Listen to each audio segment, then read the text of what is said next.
अस्सलाम वालेकुम everyone, hopefully you are all fine and doing great in your life. I am also fine अल्हम्दुलिल्लाह। आज मैं आपको 12 ऐसे कड़वे सच बताने जा रही हूँ जिनको आप जितनी जल्दी अपना लेंगे ना, उतना ही जल्दी आप ख़ुद को और अपनी ज़िंदगी को बेहतर बना पाएंगे। उतना ही आप लाइफ में सेटिस्फेक्शन हमें मिलेगी, पीस मिलेगी और हम अपनी ही खुशियों के लिए दूसरों के ऊपर डिपेंडेंट नहीं रहेंगे। ये सच कड़वे इसलिए हैं क्योंकि इनको अपनाना थोड़ा सा मुश्किल हो जाता है, क्योंकि ये हमारी सोच के ऑपोजिट होते हैं। हम इसके ऑपोजिट ही काम कर रहे होते हैं लाइफ में। तो जब भी हम कुछ चेंज करेंगे ना अपनी लाइफ में, तो थोड़ा सा तो ऑकवर्ड या अनकंफर्टेबल फील होता है। इसलिए इनको हम कड़वा सच कह रहे हैं, जिनको हमें अपनी लाइफ में इम्प्लीमेंट करना थोड़ा सा ट्रिकी लगता है। तो आइए स्टार्ट करते हैं। सबसे पहला सच ये है कि हम ना अपनी ज़िंदगी में सोशल स्किल पे, अपनी पर्सनैलिटी पे या शो ऑफ़ करने पे बहुत ज़्यादा स्ट्रेस दे रहे होते हैं। हमें लगता है कि हम जितना अच्छा दिखेंगे ना, या जितने अच्छे तरीके से हम बात कर रहे होंगे, लोग उतनी ही ज़्यादा हमारी वैल्यू करेंगे, उतनी ज़्यादा हमारी रिस्पेक्ट करेंगे, उतनी ज़्यादा हमें ना रिकग्निशन मिलेगी। जबकि रियलिटी ये होती है कि हम ना हमारे काम से पहचाने जाते हैं। हम क्या काम कर रहे हैं, कितने अच्छे तरीके से हम अपना काम कर रहे हैं, उसकी बेस पर लोगों की नज़रों में हमारी पहचान बनती है। हम कितना ही अच्छा दिखते हों, कितना ही मीठा बोलते हों लोगों से, कितना ही अच्छा अच्छा सामान हो हमारे पास शो ऑफ़ करने के लिए, लेकिन अगर हम अपने काम को डेडिकेशन से नहीं करेंगे ना, हम बहुत लेज़ी हैं या फिर हर काम को ख़राब कर देते हैं। चाहे वो पर्सनल लाइफ में हो, चाहे वो प्रोफेशनल लाइफ में है। तो ये बाकी सारी चीज़ें जिन पे हम एक्चुअली में स्ट्रेस दे रहे होते हैं ना खुद को, इनका कोई बेनिफिट नहीं होता। और लोग हमको बेवकूफ़, कामों को ख़राब कर देने वाला या कामों को टालने वाला ही समझते रहते हैं। इसलिए हमें अपना फोकस जो है ना, लोगों के ऊपर से हटाकर अपनी सारी एनर्जी को अपने गोल्स पे इन्वेस्ट करना है। जितना डिसिप्लिन और डेडिकेशन के साथ हम काम करेंगे ना, उतनी ही हमें रिस्पेक्ट और रिकग्निशन मिलती है। दूसरे नंबर पे हमको ऐसा लगता है कि जैसे जितने भी लोग दुनिया में हमसे अटैच है ना, वो हर वक्त हमारे लिए अवेलेबल होने चाहिए। जब भी हमें उनकी ज़रूरत हो, या फिर वो हमारे बारे में ही सोचते रहते हों। लेकिन एक्चुअली क्या होता है कि हर कोई अपनी लाइफ में, अपनी प्रॉब्लम्स में या अपने गोल्स में बिज़ी होता है। हर कोई हमारे बारे में हर टाइम नहीं सोच रहा होता।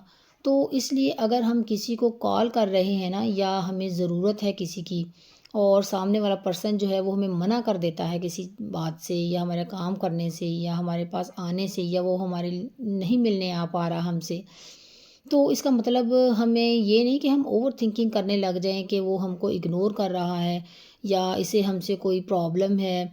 बहुत ज़्यादा चांसेस हैं कि वो वाकई में, रियलिटी में वो बिज़ी हो अपनी लाइफ में। थर्ड पे हम क्या करते हैं कि अपनी लाइफ के डिसीजंस ना लोगों से मांगते रहते हैं। हमें लगता है कि हम उससे सलाह ले लें, या हम फलां बंदे से मशवरा कर लें, कोई हमको सजेस्ट कर दे कि हमको लाइफ में क्या करना है और कैसे करना है, हम कैसे बेटर बन सकते हैं। हमको आके बता जाए कि हम क्या करें। लेकिन रियलिटी ये है कि हम अपने ही बेस्ट क्रिटिक होते हैं। जितना अच्छे तरीके से हम खुद को समझते हैं ना, उतना अच्छे से कोई हमको नहीं समझता। तो हमको खुद को एनालाइज करना है अपने आप, और अपना क्रिटिसिज्म करना है, वो भी कंस्ट्रक्टिव, डिस्ट्रक्टिव नहीं। कंस्ट्रक्टिव क्रिटिसिज्म करना है जो हमें तरक्की की तरफ लेकर जाएगा। अगर हम डिस्ट्रक्टिव क्रिटिसिज्म करेंगे ना, तो वो हमारे कॉन्फिडेंस लेवल को लो कर देगा। कंस्ट्रक्टिव क्रिटिसिज्म का मतलब है कि यानी हम में जो कमियां हैं उनको पहचानना है हमको, कि हम कैसे अपनी इस कमी को स्ट्रेंथ में कन्वर्ट कर सकते हैं। ये पहचानना है कि हम क्या सही कर रहे हैं, हम क्या गलत कर रहे हैं। अपनी गलतियों से हमको सीखना है, तभी हम अपनी लाइफ में ना आगे बढ़ते हैं, हमको सक्सेस मिलती है। दूसरे हमको हमारी लाइफ से रिलेटेड बेस्ट सलाह कभी नहीं दे सकते, जितनी अच्छी सलाह हम खुद को, अपने आप को दे सकते हैं। तो ज़रूरी है खुद के साथ कनेक्शन को स्ट्रॉन्ग करके खुद को अच्छे से समझने की। तो नंबर 4 पे हम ना दूसरों को खुश करने के चक्कर पे, अपनी लाइफ में इनकी एक्सपेक्टेशंस को पूरी करने के चक्कर में मोस्ट ऑफ द टाइम खुद को भूल जाते हैं, खुद को इग्नोर कर देते हैं। हमारी खुद से क्या एक्सपेक्टेशंस हैं हमें पता ही नहीं, हमें अपना ध्यान कैसे रखना है वो हमें पता ही नहीं। और फिर हमें ये लगता है कि देखो हमारी तो किसी को कोई परवाह ही नहीं है, हमारी कोई वैल्यू ही नहीं करता। तो अगर हम खुद ही अपनी वैल्यू नहीं कर रहे होंगे, अगर हम खुद ही खुद को इग्नोर करते रहेंगे ना, तो दूसरे किसी से ये हम एक्सपेक्ट नहीं कर सकते कि वो भी हमें वैल्यू करे। जब हम खुद ही खुद को इग्नोर कर रहे हैं तो दूसरे भी हमें इग्नोर ही करेंगे ना। यानी कि खुद को भी इम्पोर्टेंस देनी चाहिए। जितना ध्यान हम दूसरों का रखते हैं ना, वैसे ही बिल्कुल ध्यान अपना भी रखना चाहिए। जैसा हम चाहते हैं ना कि हम दूसरे हमारा ध्यान आकर रखें, वैसा ध्यान पहले हमें खुद का खुद रखना पड़ेगा। दूसरे से जो एक्सपेक्ट और अटेंशन हम चाहते हैं ना, वो हमें पहले खुद को अपने आप को देना चाहिए। वो फिर ऑटोमेटिकली हमें दूसरों से भी मिलना शुरू हो जाती है। नंबर 5 पे रियलिटी जो है ना, वो ये कि हमको कितना लगता रहे कि हमको अपनी सक्सेस पर काम करना है, हमको अपनी ग्रोथ पे काम करना है, लेकिन हमारे पास टाइम ही नहीं है। तो जो लोग सक्सेसफुल हो रहे हैं, जो लोग मेहनत करके आगे बढ़ रहे हैं, उनके पास भी दिन में वही 24 घंटे होते हैं जो हमारे पास होते हैं। डिफरेंस सिर्फ ये होता है कि वो अपने टाइम को ज़्यादा अच्छे तरीके से मैनेज करना जानते हैं। अगर हम चाहते हैं ना सच्चे दिल से कि हमको कुछ करना है अपनी लाइफ में, तो हम कैसे भी करके टाइम निकाल लेते हैं, मैनेज कर लेते हैं। हमारी प्रायोरिटी सेट होनी चाहिए, क्योंकि टाइम हमारा सबसे बड़ा एसेट है। जितना अच्छे तरीके से हम अपने टाइम को यूज़ करेंगे ना अपनी ग्रोथ के लिए, अपनी लाइफ को बेटर बनाने के लिए, उतना ही हमको अपनी लाइफ में ना पॉजिटिव रिजल्ट्स देखने को मिलेंगे। अगर हम अपने टाइम को वेस्ट करते रहेंगे बैठकर, या मोबाइल पे स्क्रॉलिंग करके, या फिर फालतू की गेम्स खेलते रहेंगे, या फिर एक एक दो दो घंटा मोबाइल पे अननेसेसरी फ़ोन पे बातें ही किए जाएंगे, तो इसका मतलब ये है कि हम अपने टाइम को किल कर रहे हैं, टाइम को वेस्ट कर रहे हैं। जो टाइम हम खुद को अपनी ज़िंदगी को बेहतर बनाने में लगा सकते थे, तो इस चीज़ को आपने ध्यान में रखना है कि पैसे को अगर आप वेस्ट कर रहे हो ना, तो आप फिर से भी कमा सकते हैं पैसा। लेकिन अगर आप टाइम को ज़ाया कर रहे हैं ना, तो इसको आप कभी नहीं कमा सकते। इसलिए टाइम को मनी से भी ज़्यादा इम्पोर्टेंट कंसिडर करें, और इसको बहुत केयरफुली खर्च करें। चाहे वो पर्सनल लाइफ में हैं, स्पेंड कर रहे हैं आप, चाहे आप प्रोफेशनली स्पेंड कर रहे हैं इस टाइम को, या रिलेशनशिप में, किसी भी एरिया में अगर आप अपने टाइम को लगा रहे हो ना, तो इस बात का ध्यान रखें कि वो आपकी लाइफ में जो प्रायोरिटीज़ है ना, उससे अलाइन होता हो।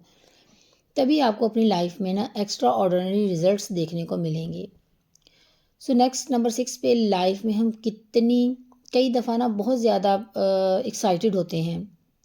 हम चाहते हैं कि हम अपनी लाइफ की ना, अपनी लाइफ से रिलेटेड सारी अच्छी अच्छी बातें, हमारे सारे जो ड्रीम्स हैं, हमारे सारे जो प्लान्स हैं, हमारी सारी जो पर्सनल बातें हैं ना, हम सबके साथ जाकर शेयर कर दें। हम चिल्ला चिल्ला कर सबको बता दें कि देखो मेरी लाइफ में ये चीज़ कितनी अच्छी हो रही है, या फिर लाइफ में कोई प्रोजेक्ट पे काम करने वाला हूँ। लेकिन होता है ना ऐसे, लेकिन हर पर्सन ना हमारी इन बातों से खुश नहीं होता। बहुत से ऐसे लोग भी होते हैं जिनको हमारी वो खुशी की बात सुनकर ना अपनी दुखती रग छिड़ जाती है उनकी। बहुत से लोग ऐसे होते हैं, फिर इन बातों को हमारे अगेंस्ट यूज़ करना शुरू कर देते हैं। हो सकता है हम कुछ काम करने वाले हों, हमने कुछ प्लान्स बनाए हों, हमने तो हम क्या करते हैं, हम पहले ही सारे सीक्रेट्स जाकर ना शेयर कर देते हैं। तो वो फिर क्या होता है कि जो दूसरे लोग होते हैं ना, जिनसे हमने शेयर किए होते हैं, वो उन्हें हमारे अगेंस्ट इस्तेमाल कर लेते हैं, हमारे कंपटीटर को जाकर बता दें। तो इसलिए हमको ना बोलने से पहले सोचना है कि ये जो बात मैं शेयर करने वाली हूँ ना, इस पर्सन से या इसका क्या इम्पेक्ट हो सकता है, क्या रिजल्ट्स होंगे इसके। दूसरा, हमें सिलेक्टिव शेयरिंग करनी चाहिए। ध्यान रखें कि जो भी बात हम शेयर कर रहे हैं ना, वो दो कैटेगरी में डिवाइड होनी चाहिए। या तो प्राइवेट हो सकती है वो बात, या पब्लिक। और अब आपने ये देखना है कि कौन सी बातें प्राइवेट रखनी चाहिए और कौन सी बातें हम शेयर कर सकते हैं। तो वही बातें शेयर करें जो शेयर कर सकते हैं, जो पर्सनल हैं वो नहीं। तो हमें ध्यान रखना है कि हम जिस पर्सन के साथ बात शेयर कर रहे हैं, क्या उस पर भरोसा भी किया जा सकता है। तभी हमें उसके साथ बात शेयर करनी चाहिए, अगर आप उस पर भरोसा कर सकते हैं तो। हर बात को सबके सामने रखने की ज़रूरत बिल्कुल भी नहीं होती। नेक्स्ट ना, हमारी लाइफ में बहुत सारे रिलेशंस होते हैं। हमारा जैसे हमारे पार्टनर, हमारे बच्चे होते हैं, पेरेंट्स होते हैं, हमारे फ्रेंड्स होते हैं, सिबलिंग्स होते हैं। लेकिन सबसे इम्पॉर्टेंट रिलेशन हमारी लाइफ में पता किसके साथ होता है? वो होता है खुद के साथ। अगर हम खुद के साथ ही बोर हो जाते हैं ना, हमें खुद को खुश रखना ही नहीं आता, अपने इमोशंस को समझ ही नहीं पाते, या हम खुद को पूरी तरह एक्सेप्ट ही नहीं कर पाते, खुद को लेकर नेगेटिव सोचते रहते हैं, तो ये नेगेटिविटी हमारे बाकी रिलेशनशिप्स पे भी ना रिफ्लेक्ट होती है। इसलिए दूसरों को समझने से पहले हमें खुद को समझना ज़रूरी होता है। हम अपने इमोशंस को समझें, अपने लाइक्स डिसलाइक्स को समझें, अपने कनेक्शन को खुद के साथ स्ट्रॉन्ग करना हमारी मेंटल, फिज़िकल और इमोशनल ग्रोथ के लिए ना बहुत ज़रूरी है। और फिर हम अपने बाकी रिलेशनशिप्स में भी ना ज़्यादा सिक्योर और हैप्पी फील करते हैं। नेक्स्ट, सक्सेस का ना कोई भी शॉर्टकट नहीं होता। अगर हम अपनी ज़िंदगी में कामयाबी चाहते हैं ना, तो आपको हमेशा काम मेहनत करनी पड़ेगी। अगर हम कोई शॉर्टकट अपनाने की कोशिश करते हैं ना, कोई 1-2 स्टेप मिस कर दें, हम चाहें कि ये चलें, ये 1-2 स्टेप मिस कर देते हैं और सीधे ही कामयाब हो जाएं। और अगर कामयाबी मिल भी जाती है ना इस सूरत में, तो इससे होता क्या है कि वो माइंडसेट जो चाहिए होता है ना, वो विज़डम जो चाहिए होती है, उस लेवल पर आने के बाद वो हमें नहीं मिल पाती शॉर्टकट के नतीजे में। जिससे कि वो जो सक्सेस होती है ना, जो हमें मिली होती है, वो ज़्यादा देर पा नहीं रहती और हम वापस पीछे आ जाते हैं। जितना आराम से, जितना पेशेंस से हर एक लेसन को समझते हुए एक स्ट्रक्चर्ड और डिसिप्लिन वे में हम आगे बढ़ते हैं ना, उतना ही ये जर्नी हमें एक बेटर पर्सन भी बनाती है और साथ ही हमारी सक्सेस जो होती है ना, वो स्ट्रॉन्ग फाउंडेशन भी देती है हमें। हमारी सक्सेस को ना एक स्ट्रॉन्ग बुनियाद मिलती है, जिसकी वजह से हमारी जो कामयाबी होती है ना, वो लॉन्ग लास्टिंग होती है। नेक्स्ट पे आते हैं, कितने ही रिलेशनशिप्स आपको ना स्ट्रॉन्ग अगर दिख रहे हैं ना, तो इसका ये मतलब नहीं होता कि वो लोग हमेशा खुश ही रहते हैं। उन्होंने जो चाहा, जैसा चाहा, सब उनके अकॉर्डिंगली हो रहा होता है। एक हैप्पी रिलेशनशिप के लिए ना थोड़ा बहुत सेक्रीफाइस कभी ना कभी हर पर्सन को करना ही पड़ता है। और सेक्रीफाइस का मतलब ये नहीं कि अपनी ख्वाहिशात का गला घोंट दो। सेक्रीफाइस का मतलब है कि जब कभी आपको मुश्किल भी लग रहा होगा ना, तब भी आपको अपना टाइम डेडिकेट करना पड़ेगा। कभी आपको अपनी ईगो को साइड पे रखना पड़ेगा और सामने वाले पर्सन की बात को मानना पड़ेगा। कभी आपको अपने पर्सनल प्लान्स को पोस्टपोन करना पड़ेगा। और ये जो सेक्रीफाइसेस रिलेशनशिप में लोग करते हैं ना, जो कि रिलेशनशिप को स्ट्रॉन्ग बनाते हैं, ये क्यों करते हैं लोग भला? वो इसलिए क्योंकि इनके लिए जो रिलेशनशिप होता है ना, वो ज़्यादा इम्पॉर्टेंट होता है। और वो जो छोटी छोटी चीज़ों का वो सेक्रीफाइस करते हैं, वो उनको इतनी ज़्यादा बड़ी नहीं लग रही होती। क्योंकि देखें, हर पर्सन की डिफरेंट एक्सपेक्टेशंस होती हैं, नीड्स होती हैं, डिज़ायर्स होती हैं। ऐसे ही जब हम अपनी एक्सपेक्टेशंस से ऊपर उठकर अपने पार्टनर के लिए कुछ करते हैं ना, तो वो हमारे रिलेशनशिप को बहुत स्ट्रॉन्ग बनाता है। तभी रिलेशनशिप लॉन्ग रन में सस्टेन कर पाते हैं। और अगर सिर्फ एक ही पर्सन सेक्रीफाइस करता रहे ना, और दूसरा पर्सन सिर्फ अपनी बात मनवाने पे लगा रहता है, तो ऐसे रिलेशनशिप्स में ना पार्टनर्स ज़्यादा लंबे टाइम तक हैप्पी नहीं रह पाते। इसलिए ये ना एक म्यूचुअल प्रोसेस है। कभी आपको सेक्रीफाइस करना पड़ता है और कभी आपके पार्टनर को।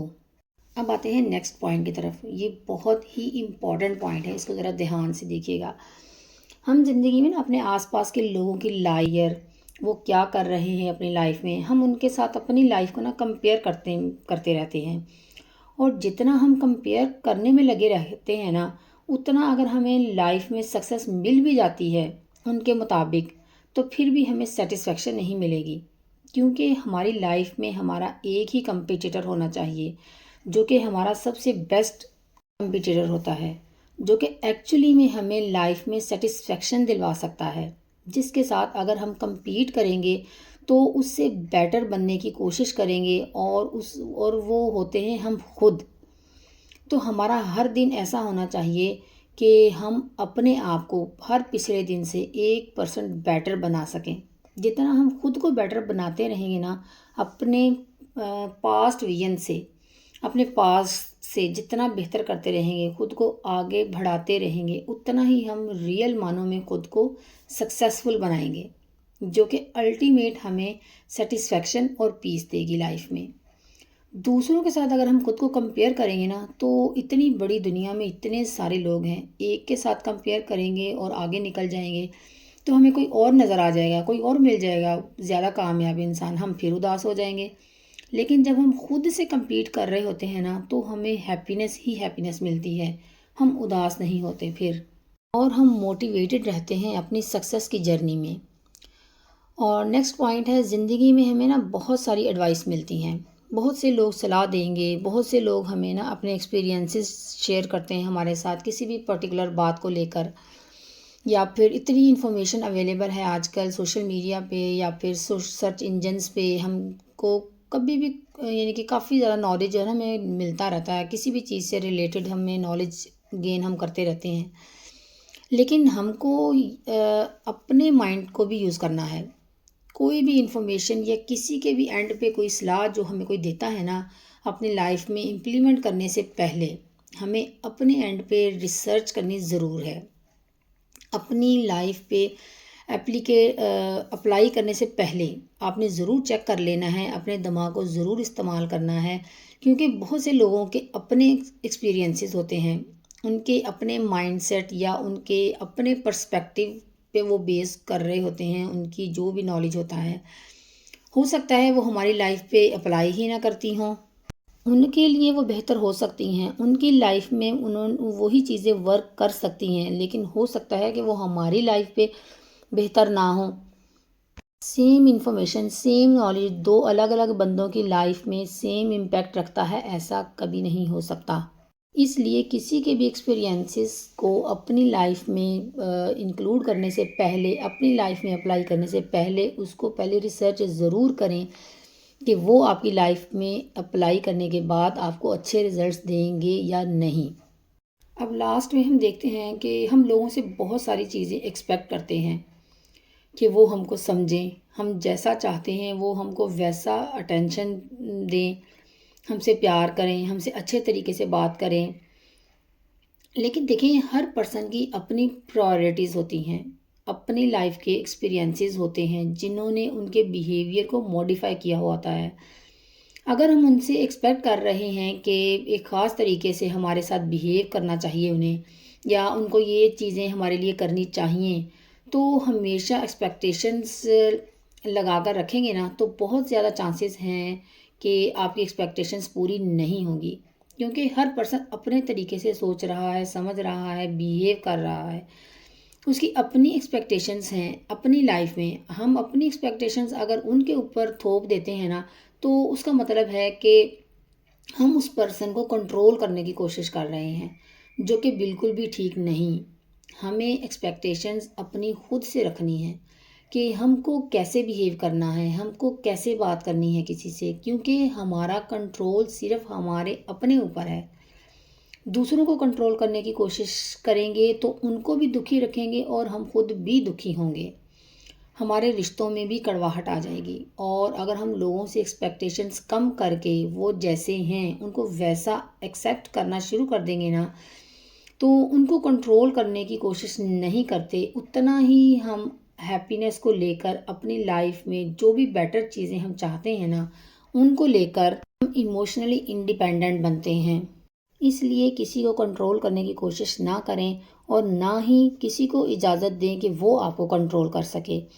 So this is all about my today's vlog. उम्मीद है कि आपको आज का व्लॉग अच्छा लगा होगा। अच्छा लगा हो लाइक कीजिएगा, शेयर कीजिएगा, और अगर आप मेरे चैनल पर न्यू हैं तो सब्सक्राइब कीजिएगा। मिलते हैं नेक्स्ट व्लॉग में, तब तक के लिए अपना बहुत सा ख्याल रखिएगा, खुश रहें, खुशियाँ बांटें और दूसरों की ज़िंदगी में आसानियाँ पैदा करें। अल्लाह ताला आपकी ज़िंदगी में आसानियाँ पैदा करेगा इंशाल्लाह ताला। अल्लाह हाफिज़।